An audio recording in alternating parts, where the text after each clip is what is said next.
আসসালামু আলাইকুম, আমি মৌসুমি।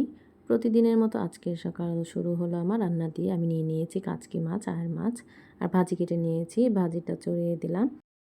সকালের নাস্তায় রুটির সাথে ভাজি খাবো, এই জন্য আমি ভাজিটা করে নিলাম।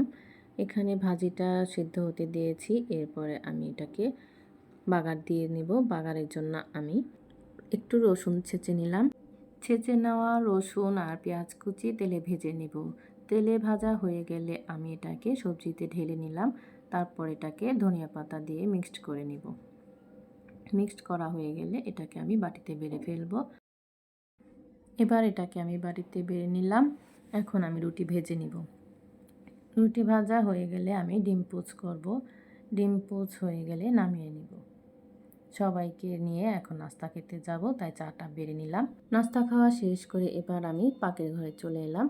এবার আমি চুলায় জাল দিয়ে দিয়েছি আর মাছ ভেজে নিচ্ছি এবং আমি কাচকি মাছটাও ভেজে নিচ্ছি।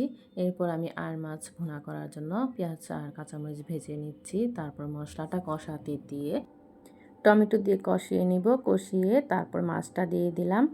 আমার মাছ রান্না হয়ে গেলে আমি এখানে কাচকি মাছ ভেজে নিয়েছি। ধনিয়া পাতা, পেঁয়াজ, রসুন, মরিচ ভেজে বেটে নিব। বেটে ভর্তা বানিয়ে ফেললাম। তাহলে আজকে দুপুরে খাবারে থাকছে ডাল আর মাছ ভুনা, কাচকি মাছের ভর্তা, সঙ্গে আছে ভাত। এবার ভাতটা হয়ে গেলে আমি এখন দুধটা চুলায় দিয়ে নামিয়ে নিব। খুদা হাফেজ।